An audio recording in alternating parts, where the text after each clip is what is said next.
water cycle and the nuts and bolts of water and climate and biological rainfall and all kinds of cool stuff. So with that, I'll let Didi take it over. Let's untangle a little bit.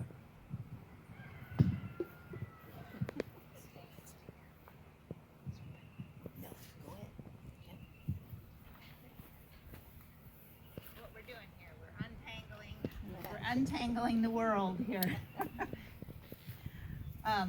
I have been over the last 3 years mostly teaching on Zoom, where everybody there, like 80 people, fit into something this big. So, and because of that, and also because I'm going to be drawing some stuff up here, it would actually be great if you could move a little closer together and a little closer to me. I know that's a big ask. Community. Community. There you go. Great. Okay.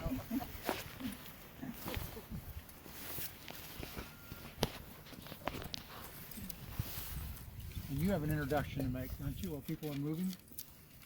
An introduction? Oh, Henry. Oh, Henry. Oh, Henry. Yeah, this is the first time that my son Henry Nichols has been to this school, or to really been able Kansas. to Kansas. Yeah. It's the first trip we've taken together since his college road trip in 2000. What did we figure out? 2013. Yeah. So, anyway, I'm very, very excited to have him here, and hope that you all get to know him. He sometimes is quiet for a while before he speaks, but he's one of those people that when he does, he's been thinking about it for a long time. So, worth listening to.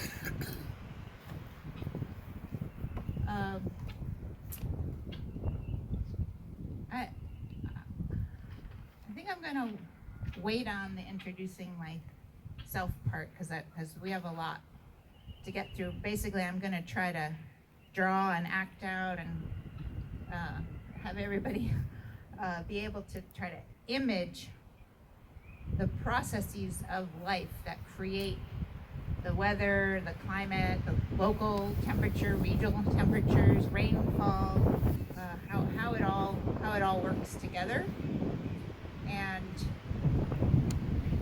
I think that one of the big takeaways here is that drought and flooding and heat waves and wind and all of those things that we like to kind of shake our fist at, they don't just happen to us. That the way our relationship with land and with other life creates those.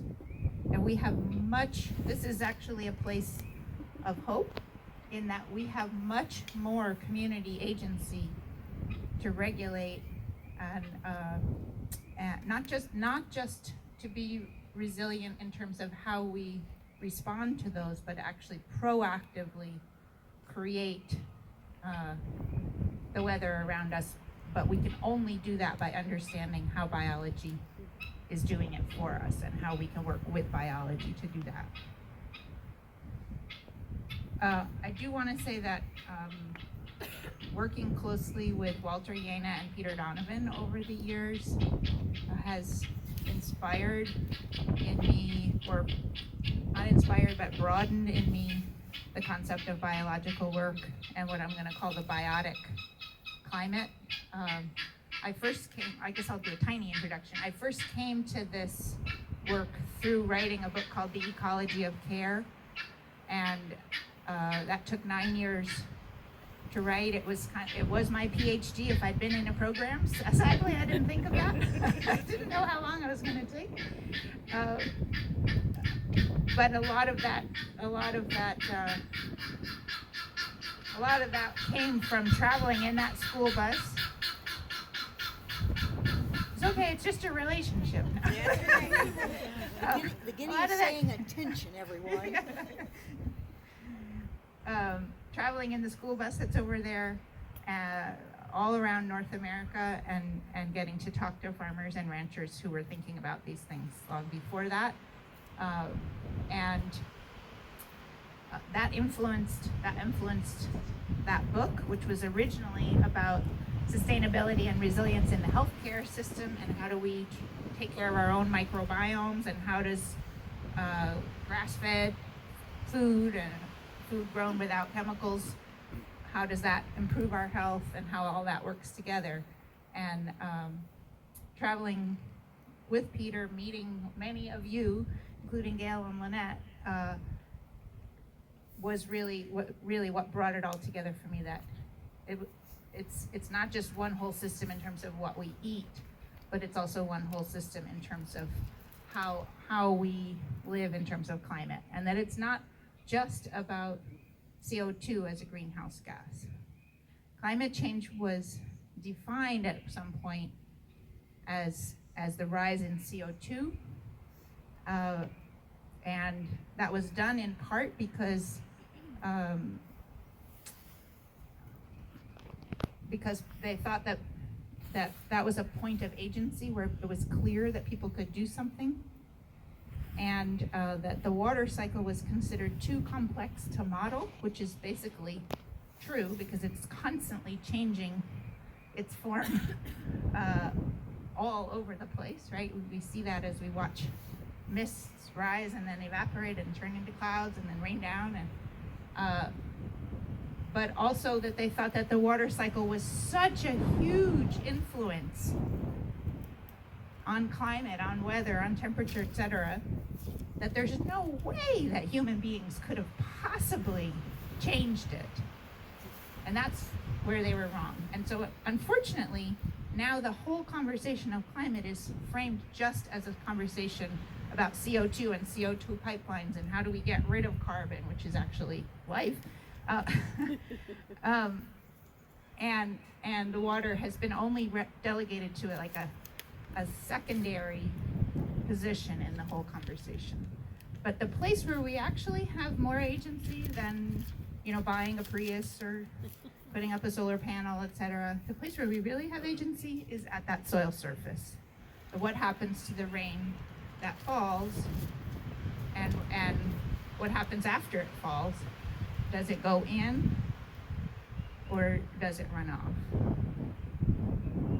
So many of you have seen my bread and flour example of this question. It's every 6 months it gets more complicated and complex in terms of the more things that I can see in there and talk about it with it. And it is, in many ways, the foundation for everything that happens next in terms of ecological processes. So we're going to start with that. And again, what I love about this is that you can go home and do it at your dinner table. You can do it at the United Nations, like I got to do. You can do it in kindergarten classrooms, like I've got to do. You can do it, maybe mistakenly, you can do it on Wall Street, like I've got to do. So they didn't get it. They were just talking about it as carbon. So, and that's where we stand. So I'm gonna set up or I'm gonna have a few volunteers set up 3 stations. And I will literally say, if you have celiac, if you're really sensitive to gluten, you want to we're gonna have some wind blowing soils here, so don't stand right next to it. Can I get a volunteer to come up and make 3 degraded landscapes, which is we're making out of just flour here.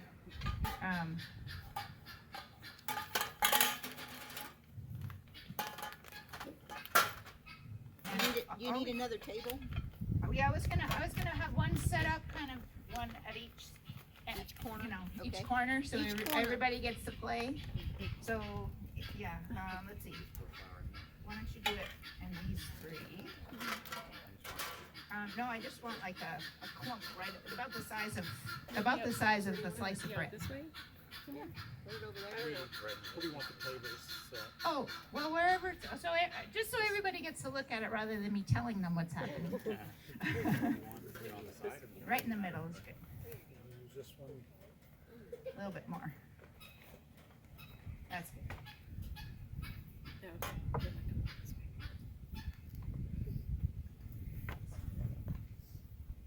Awesome.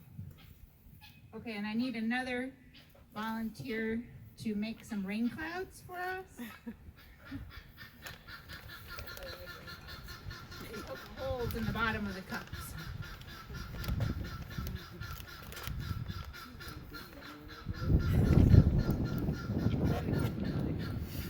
Like 3 or 4, depending on how big they are.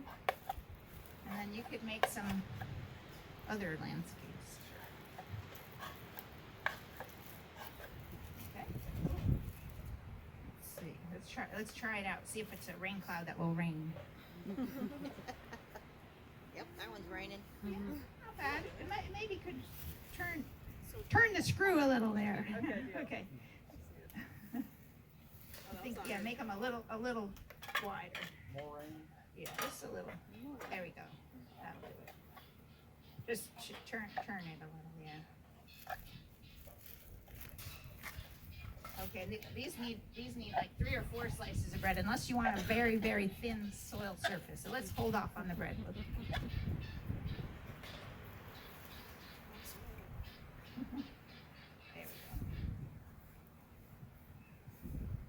The nice thing is you can get crappy bread and white flour anywhere you travel. I have proven that.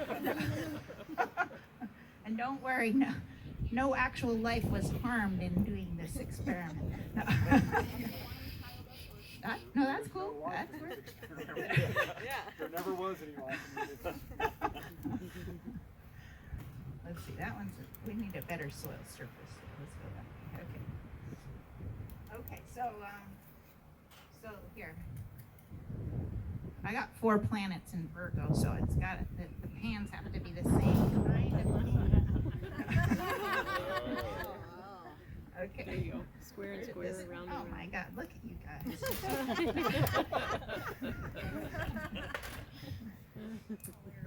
Okay. So gather around one of these landscapes. These could go over there. You can go on the floor. But first of all, like take your degraded landscape that's just flour, because a flour is representing a soil that has degraded back to just the mineral portion of the soil, just the sand, silt, and clay. There's very little biology there, and take it out a little away from folks and blow on it, and see what happens when the wind blows on a degraded landscape. We kind of know, but it's fun to do this. Oh, not here, not on my computer, over there. Go ahead, I know you. I think I have to blow on. Get in there. Take the pen, yeah, and just blow. Don't blow it all away. Yeah, there we go. Okay. So when that soil is airborne, there's a whole bunch of things that happen, and one was referred to earlier is that it lands on snow and ice, and it melts it way faster. And why that's important is that a lot of regions rely on a very gradual, slow snow melt for their water in the valley. So this is interfering with that. At the first warm day, it starts melting really fast, and you get flooding, and then you get drought later in the season, right? Also, that snow and ice is part of reflecting back solar radiation, so where the Earth doesn't heat up so much. So when you lose that snow and ice quicker, then we have more warming, and then we have more melt. Okay. So also, I started off as a healthcare provider. That airborne soil, really hard on our lungs, really hard on the lungs of all of life. And as we'll learn later, it can condense water on it in the air. And you get these humid hazes, but it doesn't have what it needs to actually turn into a big fluffy white cloud that would cool us, or that can turn back into rain easily. So there's a whole bunch of problems, and that's just the beginning, right? It's also losing the soil that we need to grow our food and to hold our water in. All right, so what happens if we rain on this soil? Where's our rain clouds? When somebody be designated as God in each group.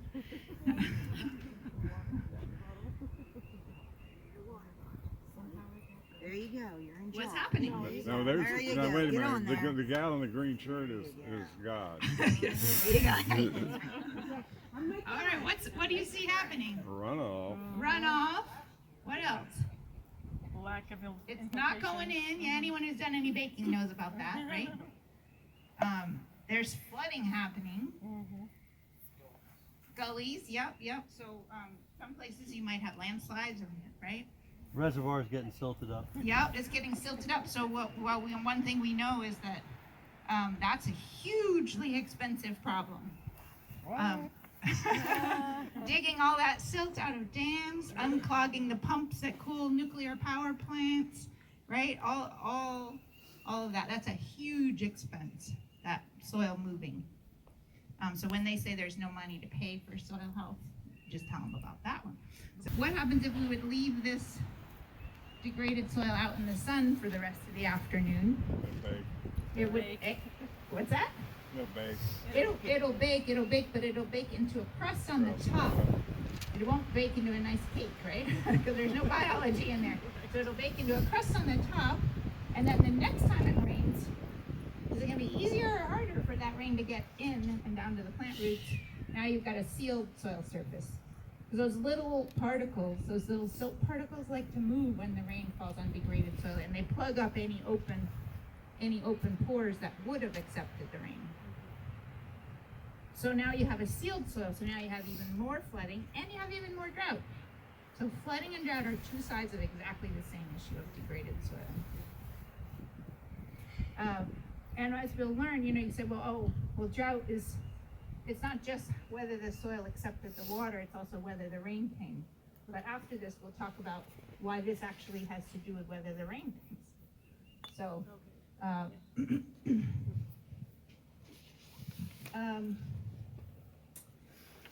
all right, so what do you have to add to flour besides water to turn it into bread? Life, yeah, right? Yeast, bacteria, or whatever, we now know we can do it from life that's just airborne, right? We can make a nice sourdough culture that way. Doesn't have to come in a packet, and that's also true in agriculture. Ambient life can do the work. We just know how to partner with it. So what happens if we rain? Well, first, what happens if the big wind comes along to the bread landscape? Give it a try. I know you know, but it's really different to experience a big wind. Now you can do it toward my computer. I don't care. Yeah.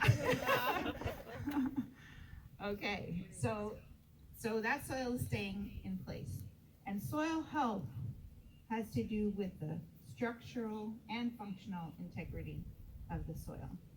And that's, when we talk about soil health, it's very hard to define, and that's been one of the issues with the soil health movement, is that everybody's arguing about what does soil health mean. But if we talk about the soil sponge, which is what I call this bread piled up here, what I call it when it's actually in the landscape, that is structural and functional integrity. That's actually pretty clear and easy thing that you can start to measure. Maybe Abe will talk more about that. But there are lots of measures that we can use to say, okay, does it fall apart when it's wet? Does it fall apart when the wind blows? So that's aggregate stability, right? How much air is there compared to actual matter? That's bulk density.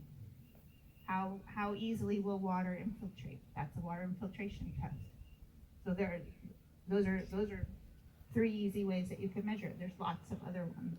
You can measure the indirect effects too, in terms of the cleanliness of the streams, the level of the groundwater, whether the rivers have these like huge peaks and drops, or whether there's a constant flow.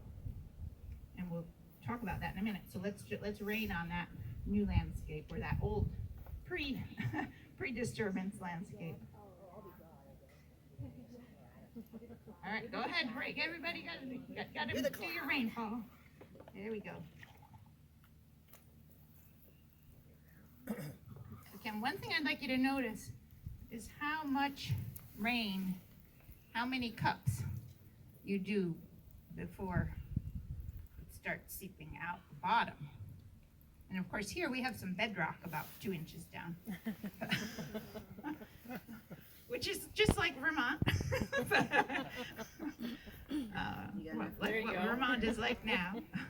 But what I generally find is you can put about 10 times more water on there at least before you even start seeing it seeping out with that just 2 inches, right? And in an actual landscape, it would be deeper. Whereas it doesn't matter how deep the powder is, it's gonna run off instantly because that's happening on the surface. And when it does come out the bottom, it's clean and clear. So it's been filtered through that nice carbon filter just structurally, but it's also been cleaned biologically by the life in the soil.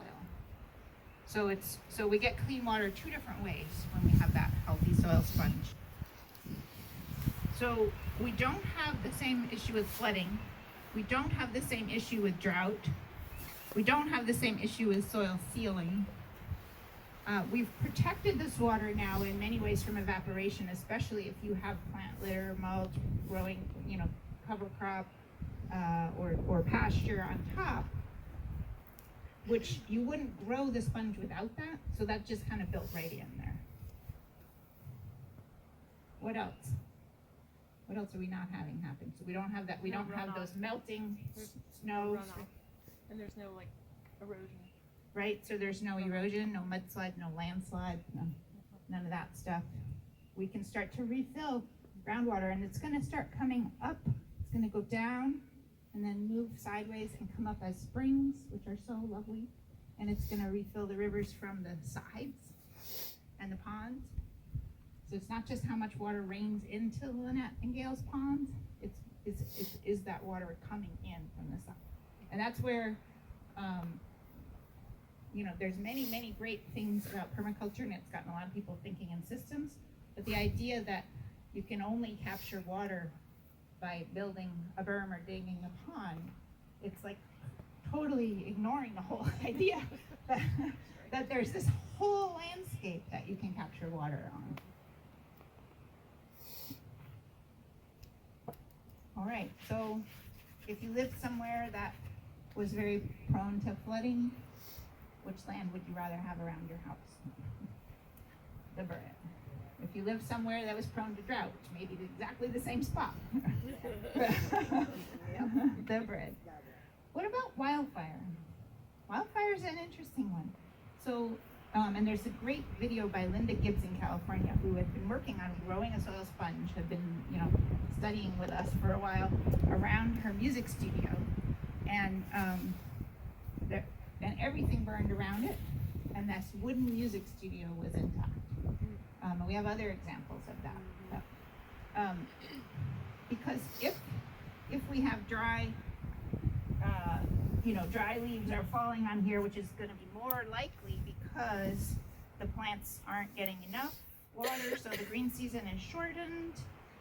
The trees are stressed, they're more vulnerable to pests, etc. Though I don't actually believe that pests exist, but in that case, on this, sorry, wrong landscape, but we'll put some on both, right? Because here, it's going to be dry. There's not biology to chew it or shred it or decompose it. It's going to sit there and it's going to dry out even more, and it's going to become a fuel source for wildfire. Over on the other one, you have perfect conditions for the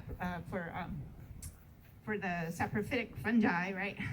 That are the degraders and they're going to turn all of that into back into soil, right? And in a wet spot in Vermont, you better pick that firewood up, right? Because in a couple of years, you just have more soil in your backyard. So there's a number of reasons why this landscape is much more prone to wildfire. We're not even talking yet about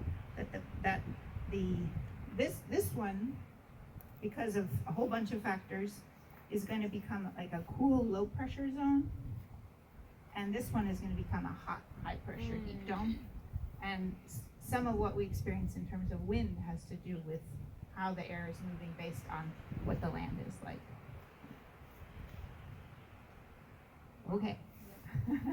So that's part one.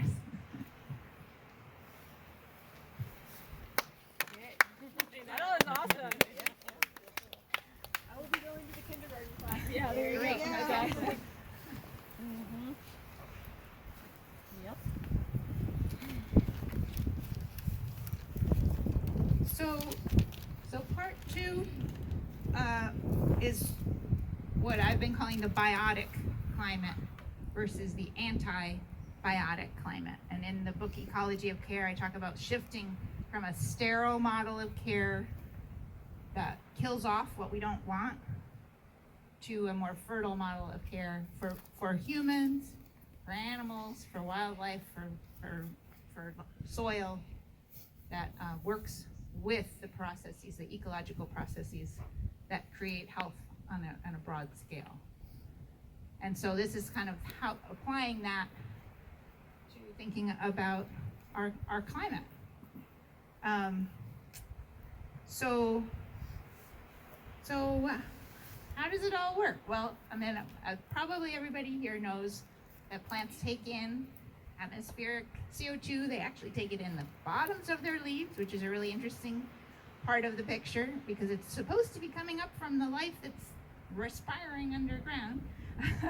And then they get water from the soil sponge and basically create themselves and then feed all of life above ground and below ground. And in the process, they also give off oxygen, and they also that all of life needs to breathe. There's some life with them, but most of the life. And then they also transpire water. So giving back actually a lot of the water that they take up back out as water vapor.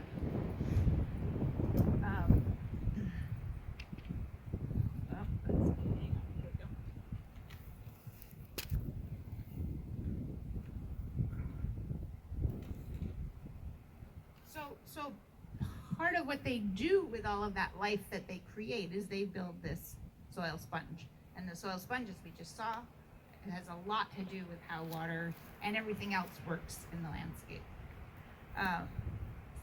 One of the things that the soil sponge does is because it has these pore spaces for air and water, it actually regulates underground and surface temperatures. It's like an insulation, layer of insulation. So think about how do we insulate a house or how do we insulate ourselves? We wear fluffy clothing, right? We put sort of styrofoam or wool batting, whatever, in the house.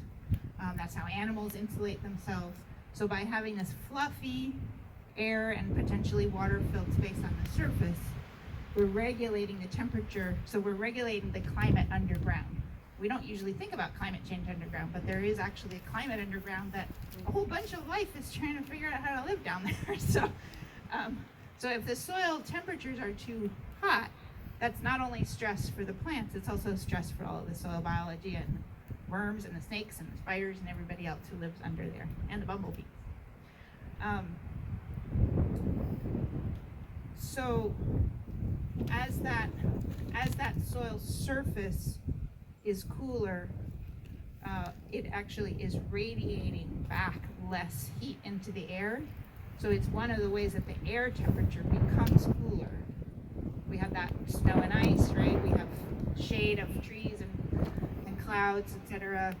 We also have that the temperature of the surface, it actually, there's something called the Stefan-Boltzmann law, or equation that it's, if you think about degrees Kelvin, it's temperature times temperature times temperature times temperature, which isn't quite as bad as it sounds, but it's pretty bad. That it's actually the air above that land is getting that heat radiated back out. It's the reason why a black frying pan, it's one reason why it gets hotter faster and it cooks things faster. So it has to do, how that temperature forms has to do with the structure and also the color. So black bare soil or black pavement is radiating back a lot more heat And we know that in the urban heat island effect. We hear about people planting, green cities, green roofs, cooler, whiter colors of asphalt. Everybody who's ever ridden in a black car versus a white car, or wearing a black t-shirt or a white t-shirt on a hot day, we know all of this.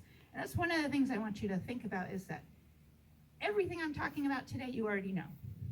You know it in your body, you know it in your experience, you see it on the news, and you also learned it in, like, most of it is like 1st through 6th grade science. And then we stop hearing about it, we stop unpacking it, we stop walking around barefoot and feeling it under our feet, right? But you know from your childhood experiences, and many of you from your current experiences, like Eric, that if you're in a city and you're standing on hot pavement, you want to look around and figure out where the damn grass is and get onto it, right? And also that you don't want to be standing there on the pavement on that hot day. You want to find shade, and you want to go find where the pond or the ocean is, so you can be near this place where water's cooling and evaporating. You want to go be in the forest. So we know all these things.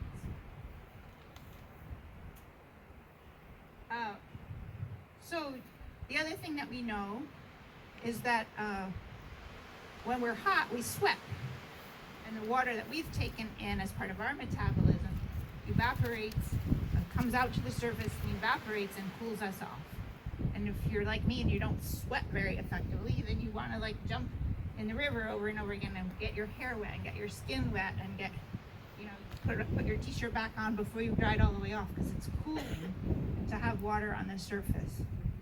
And the reason it's cooling to have water on the surface is that as that water evaporates, to turn it from a liquid into a gas or into water vapor, it takes heat that is sensible heat, which meaning sensible, like I can sense it, I can feel it, and it becomes latent heat that we no longer feel and that is no longer actually heating that place.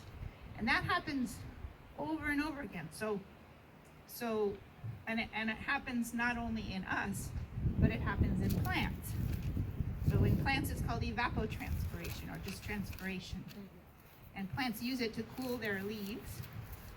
But in the process, it also cools the air around the plant, because some of that heat was in the air around it that is being used for that reaction.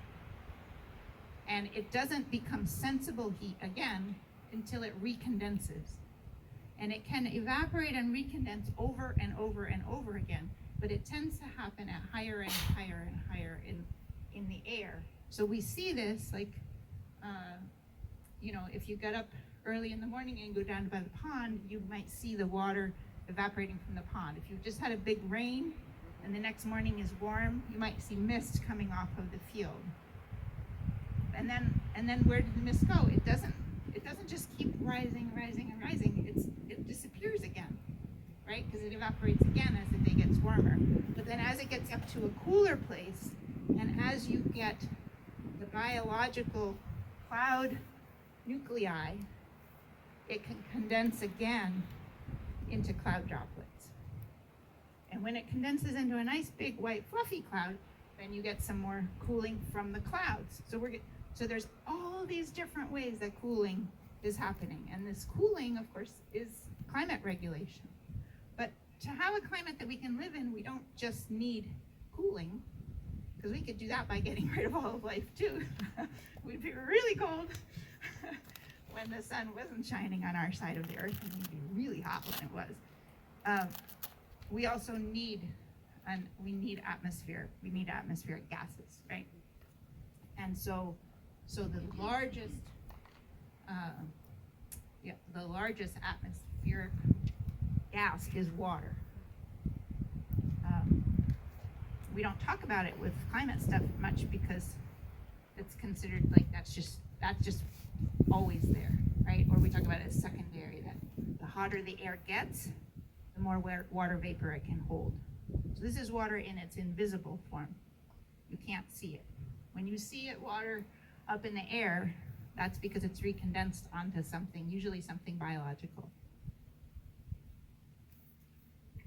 So So we need that greenhouse effect to keep the planet at a regulated temperature.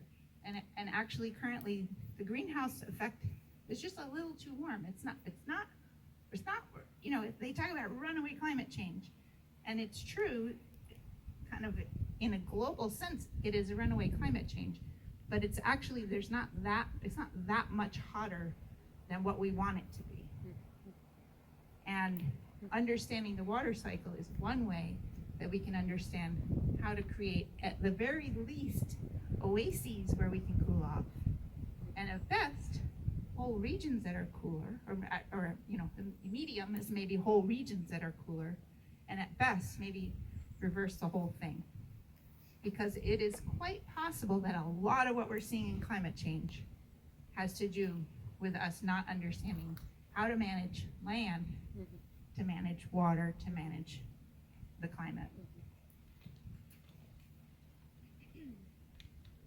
Okay, so to give you an idea of the difference in that temperature right above the soil, and we will play around with that this afternoon some, but there was a study done looking at the air above a green transpiring landscape where these latent heat fluxes were taking that sensible heat and turning it into heat that you can't feel anymore.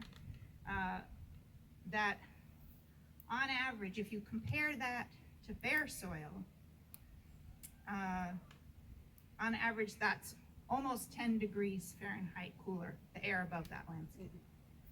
And if you compare it to pavement, it is almost 22 degrees hotter. That's a big difference. It's the reason why wealthy white people tend to live in the neighborhoods with trees in the city.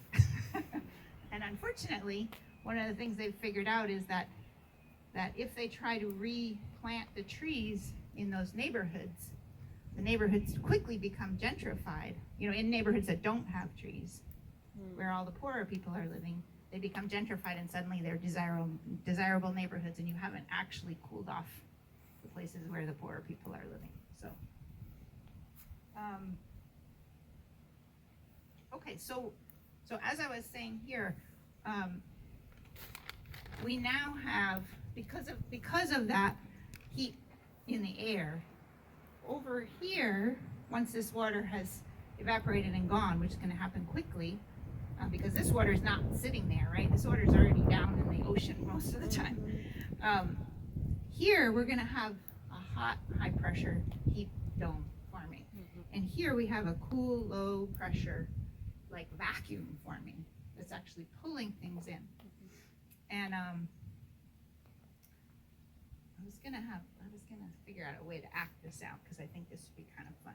All right, so like if we could get like 3 people with blue sweatshirts over there to be the ocean. Okay. And let's see. Okay, and we get 3 people wearing green to be next to the ocean. Henry? Oh, you're doing that. That's all right. Okay, we can do 2 greens, but we want the green to be. Actually, you can come up. You can just yeah, there we go. But I want you to stand. I want you to here, Lynette. I want you to stand. The greens are gonna stand this way. Oh, we're seeing this Each of you is a forest, okay? We're a forest. Okay. Okay. There you go. Okay, and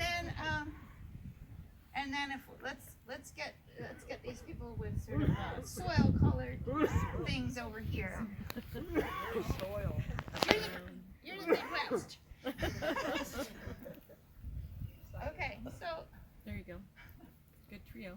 So one of the things the forests are doing are giving off volatile organic compounds. That's what, like the pinene and the terpenes and those things that we go, it smells so good. We turn them into essential oils. They're really good for our health. They also, volatile organic compounds also are kind of the nasty things that are made by industrial processes. So just so you know, it's not always your favorite term, but those VOCs from forests and also from healthy biodiverse landscapes are actually part of that thing that water can condense back onto. And then also, you know, pollens and things like that, right? And for a cloud to form, you need three things. You either need over the oceans for a cloud to form. You need biology. It's like DMSP, DSMP, whatever. I don't know. Dimethyl blah blah blah blah blah blah.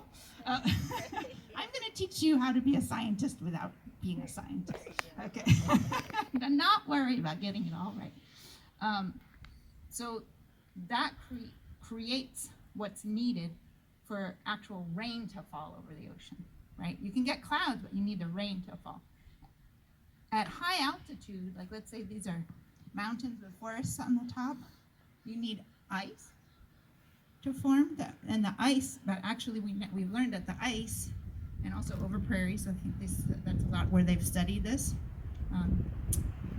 is there's bacteria that form the ice, and that bacteria comes up from the vegetation.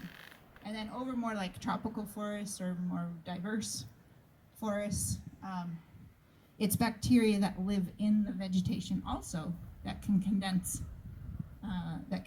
enough water to fall back down as rain. Okay, so, but we were going back to that cool low pressure zone. So here we got all this transpiration going, right? And we've got nice beautiful green cities and green forests, etc. So the clouds form over the ocean, right? And you guys are gonna shove them over to them. We need a cloud. I saw someone with a white shirt. Yeah, who's got the? Come here. There we we a go. cloud. Okay. There's our cloud. Welcome, cloud. Okay, you're gonna form over here over the ocean. Yeah, form over Didi, the what did you ocean. say seeds clouds over the ocean? It's bacteria. That live in the ocean, that rise off the surface? I can tell you if I look at my, let's see, if I look at my cheat sheet, I can tell you. Okay, so plankton produce dimethyl sulfonylpropionate called DMSP, which is broken down by bacteria into dimethyl sulfide, DMS, which acts as the main condensation nuclei for cloud formations over the oceans. And get this, plankton regulate cloud formation and local temperatures by producing more DMSP when they get excessive exposure to sunlight. I'm guessing that forests do the same thing, right? But the main thing is that the sky has a microbiome, and we can either create conditions that, you know, we can have these probiotic forests or not, right? Or probiotic oceans or not. Okay, so cloud forms over the ocean, right? And these forests and nice green landscapes are gonna push the cloud. Push the cloud. Push the cloud over to the Midwest. Come on, cloud. Bring the cloud. We're sitting And over. if Lynette is a diverse, green enough landscape, right, and it's cool enough here, and if we start planting cover crops and restoring the prairies, etc., over here, and we have multi-story cropping, we have some trees now in the Midwest too. Planting trees. Okay. Then that rain is going to fall down and get spread out evenly across the continent. And what's actually cool is that often you have this coastal range, like in California, and there's trees up there that are built to harvest the fog as it rolls in. And that rains down into the Central Valley before all those humans messed it up. And the beavers dam it up, and you have all this nice, cool stuff going on in the Central Valley, and that helps get it over the Sierras, right? But none of that's happening anymore. Okay, so now we have rain that's spread out. Okay, I'm gonna chop down all the forests near the coast. Okay. Yeah. Okay, and I'm gonna plow up the prairies. And now a cloud goes back over the ocean. And now we need some more people with white shirts. Come on, you. Okay. Now suddenly there's all these clouds forming over the oceans, but they can't go anywhere because Walter Lynn, come on over with your high pressure heat dome hat on.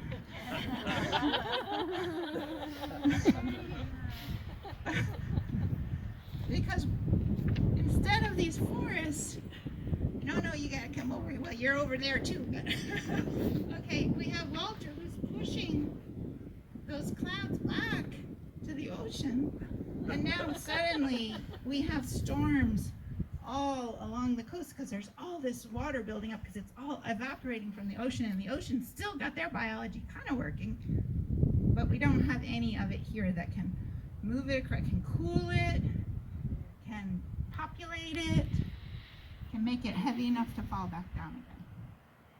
Okay, so this is called the biotic pump theory, and it's a theory, but it works for me. So, okay. All right, thank you everybody for that.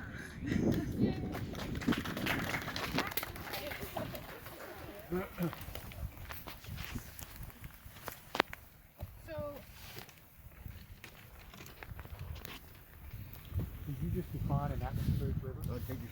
yeah, so that's an atmospheric river is another name for that water moving across the continent.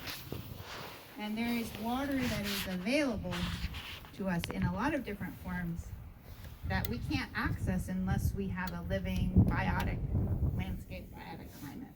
And that's one of those forms of water. That you could have a place with 80% humidity and no rain, and none of that's getting down. I'm Eric. You have to talk louder. My name is Eric. I'm just from. I'm just essentially a traveling agrarian youth, and I care a lot about this stuff. So I don't steward land yet or anything. But could you then say, if clouds are most readily seeded by bacteria or aerial plankton and pollen or these volatile compounds, would you say the clouds are alive? Would you say, like, is there active, are like bacteria just kind of helplessly floating up in the atmosphere and then they seed water that forms, or is there like biology interacting with itself up in the atmosphere with all these clouds? Like, are they ecosystems? I don't think we know yet.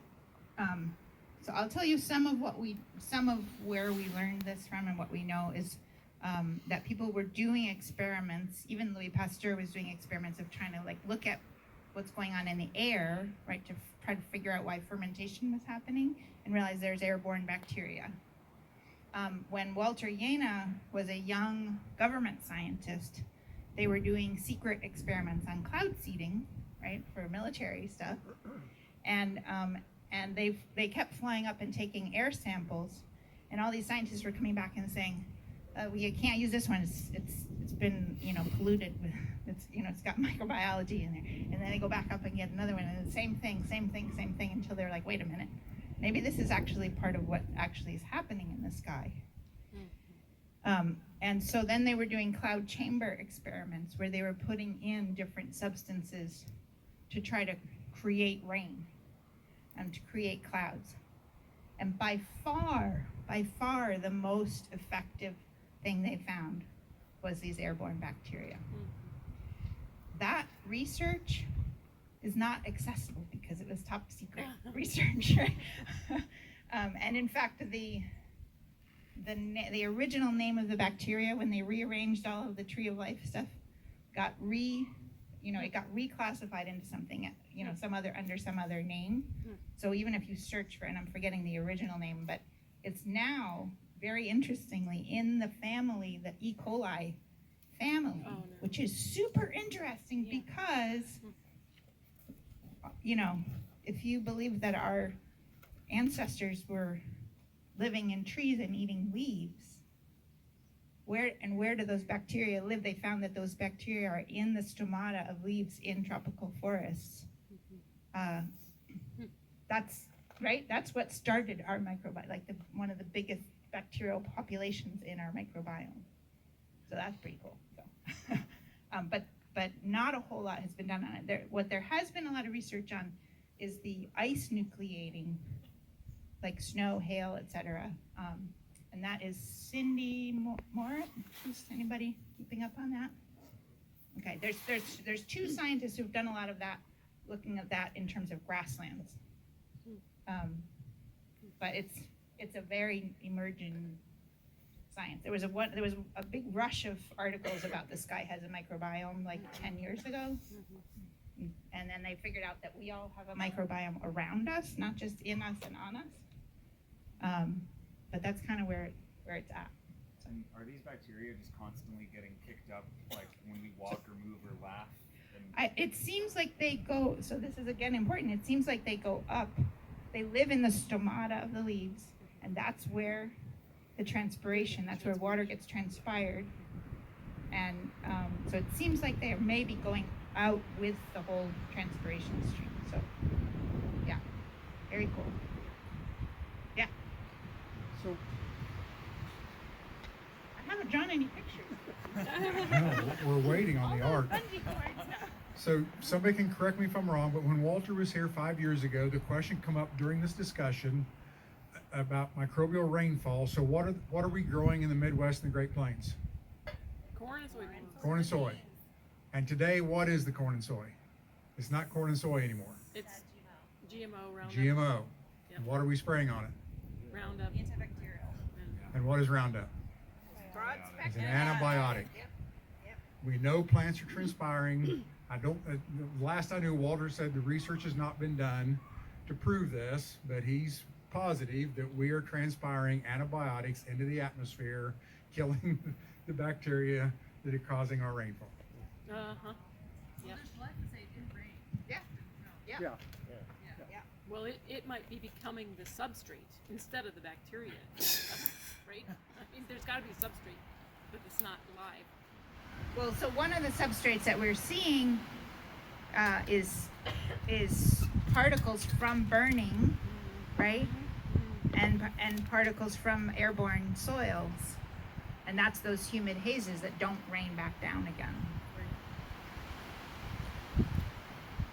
So,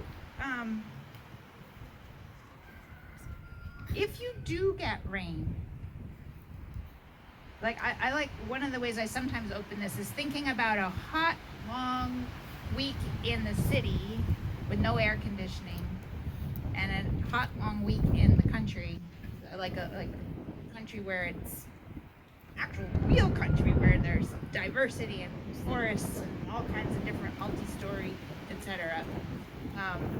I grew up spending part of the year and week in the Boston area, and then later in New York City, and then spending most of my weekends and summers in Warner, New Hampshire, and in the Adirondack Mountains. And so I was constantly going back and forth. And in the city, I was, at night, you'd be like licking your hand and jumping in and out of the shower and putting wet washcloths over you, doing whatever you could do to cool off.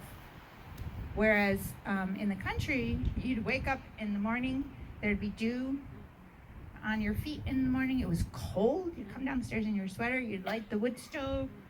And then that nice mist would be rising up from the rivers and the fields. And then it would kind of disappear, and it'd be suddenly quite hot. And you'd be like, "Hey, let's go swimming." But then Henry, was still sleeping, and Grandma had already been up since 4 a.m. and was ready for her nap. And the 3-year-olds needed a sandwich, and so by like 3 o'clock in the afternoon, everybody was finally ready to go for a swim.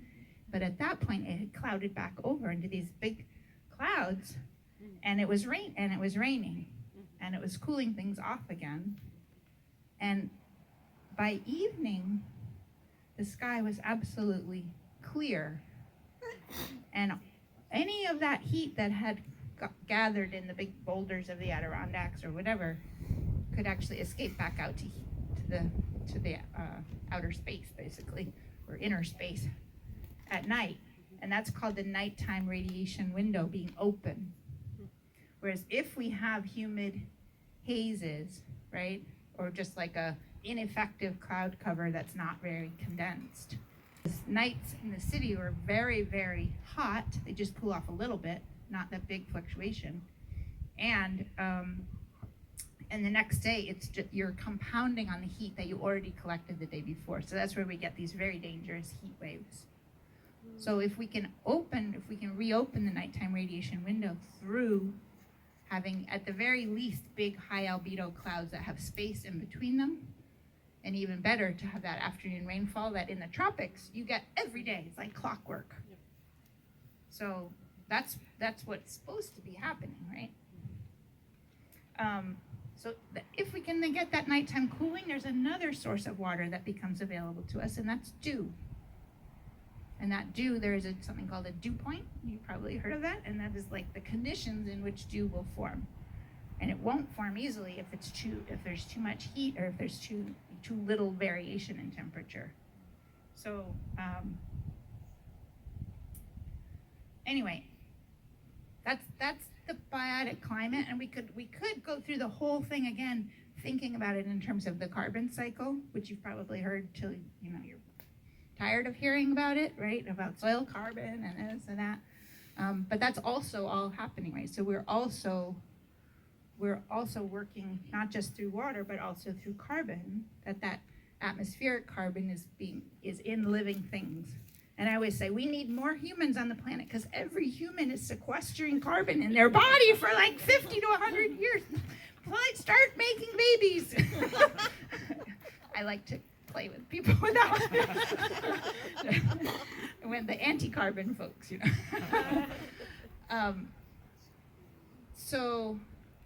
But the one of the and I'm not saying that burning fossil fuels is problematic in part because of the air pollution and how it's interfering with the rain cycle, and in part because it is adding atmospheric gases, right, that are intensifying the greenhouse effect.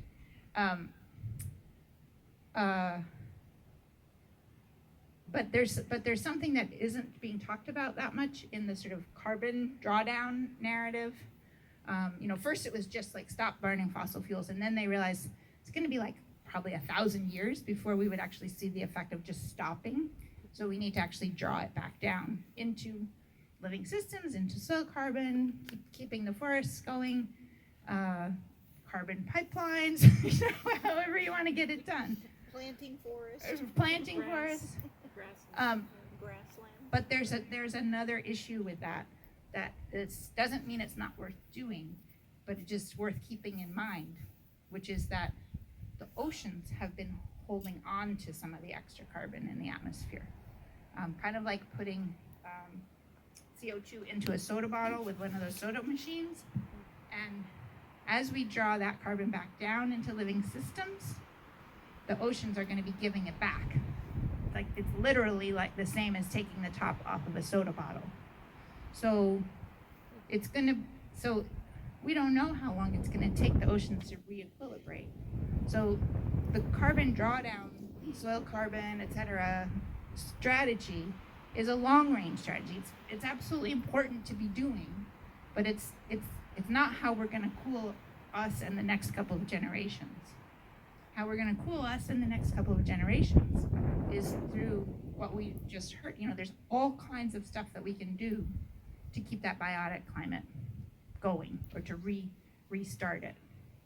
So Walter Jena, the Australian scientist that I've taught a lot with, calculated that if we were to increase transpiration, or basically increase photosynthesis, by 5% on all of the land that isn't like ice or rock, that it would be enough to actually offset the warming that we've already seen from climate change. In theory, right? It's complex. And then John Norman, who works closely with Abe and is like often my late night fact checker, I said to John, we're getting some pushback on this stuff with Walter. Can you run these numbers and say, does this make any sense? And so John did, and he said, yeah, actually that number is about right. And he said, but where do we really have agency? Do we really have agency to increase transpiration, in forests that are under government control or whatever? So he said, let's just look at what we would need to do on agricultural land, not even including lawns, which are huge in the United States, place that we could do this. And on agricultural land alone, we would need to increase transpiration by 23% to offset the global warming that we've already seen. What does that mean? 23% taller pasture? That's not that Lawns, hard, how about right? Lawns, yeah. 23% longer green season by having a deeper soil sponge. 23% more water available at the root zone by having nice plant litter, mulch, cover crop. 23%, yeah, if we talk about lawns, you know, the no mow May, the, you know, whatever, there's another one like that. What's that? Absolutely, right? But doing it in a way that you are really understanding that you need to leave. There's more reasons than one to leave quite a bit there, and this is one of those reasons. So it also could be complexifying the leaf structure, right? So here, how much transpiration have we got here? But once all of that orchard gets going, we're going to get multi-story, catching sunlight, transpiring, different angles, different times of day, different amount of surface area, different ability, you know, cool season and warm season grasses, right? So different ability, different timing, different structural capacity to do this. But I'm the soil sponge lady, so to me, a lot of it goes back to creating the conditions for the soil sponge to continue repairing and developing itself and deepening. And the biggest way to do that is also having more transpiration, more photosynthesis happening on the land. So, anyway, those are two of the big takeaways. And I would like to say that the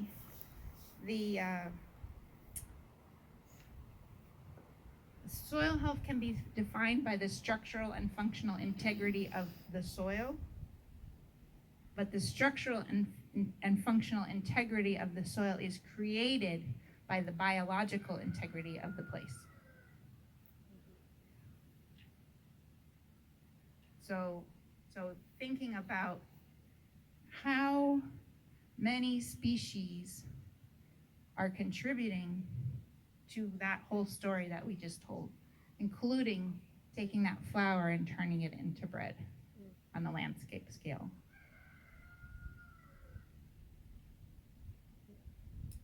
All right, I don't know where I'm at time-wise. I've got a few other things that we could talk about, but where are we at? It's 12:20. Okay, and lunch So, is Anytime. anytime? So you Okay. want to do 10 more minutes, then Sure. come back after lunch and do a little more then? You want to split? That works, Because yeah. you can't finish in 10 minutes, right? I can finish anytime here. I mean, I've told the big story, but I wanna pose something to think about over lunch. Okay, because I gotta use this whiteboard. We spent. Okay.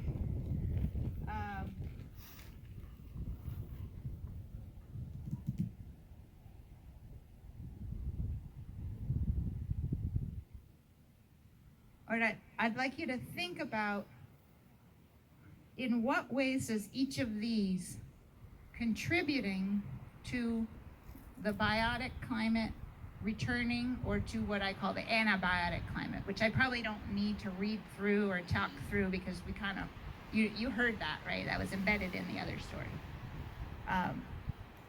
So the first is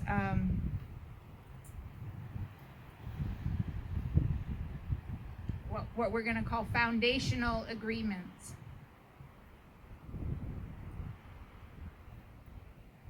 Laws, policies, contracts, promises that you made to your parents, whatever that means for you, the foundational agreements that are operating in your world.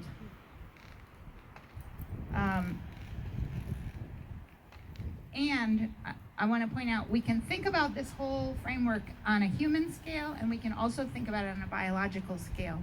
Some of the foundational agreements are the laws of physics that we were kind of touching on, right?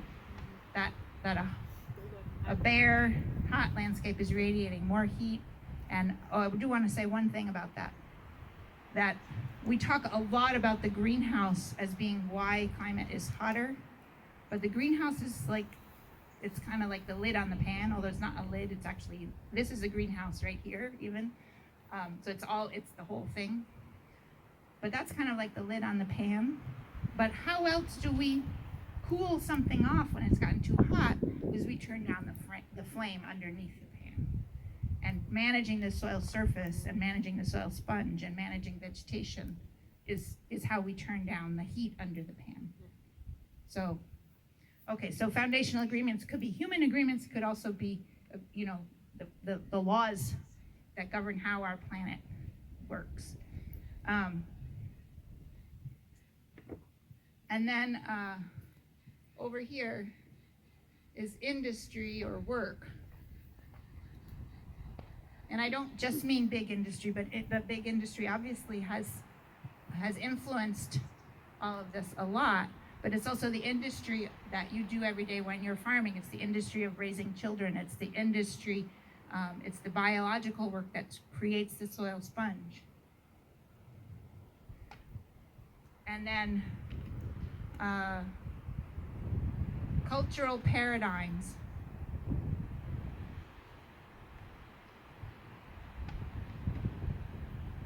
So what do people believe is true? How do people relate to the word hope or resilience? Are we feeding the world? Are you feeding the world in Kansas? Or is the world, this amazing world, feeding you? Right? What's our cultural paradigm that we're bringing to this?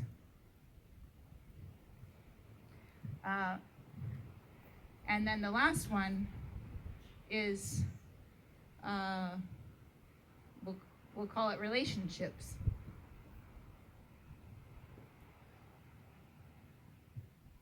So what are our relationships in community? What are our relationships in family? How do we talk about people? Are we trashing people that we don't believe in, or are we going and talking to them and calling them in rather than calling them out and saying, hey, I don't really like what you're doing here. This is what the effect is on me and on my people, and can we work this thing out? It's how we treat people who are trying new things, right? It's all of that, but these are things that it takes work to build those relationships. It takes work to change the cultural paradigms. It takes work to change the laws and the policies. So these are all of these interrelate. They all influence each other. And of course, we can think of these in a natural system too, that the cultural paradigms is like, what is the herd behavior, right? Have we lost the herd's ability to know what's good food for each other, to train their young, etc. And relationships are throughout nature also, right? So all of this we can think of on more than one level. So just a little light lunchtime conversation. But to think about this in terms of these are intervention points in this system. What my goal is for you to be able to image the whole system at work as processes, not as things, not as like which species should we save next, but as who's going to do the work that is needed for this land to be abundant, for everything that lives here to be healthy. So thinking about this not in terms of things, but as processes, and these are intervention places where we can actually design from, and think together from, and plan from, and act from.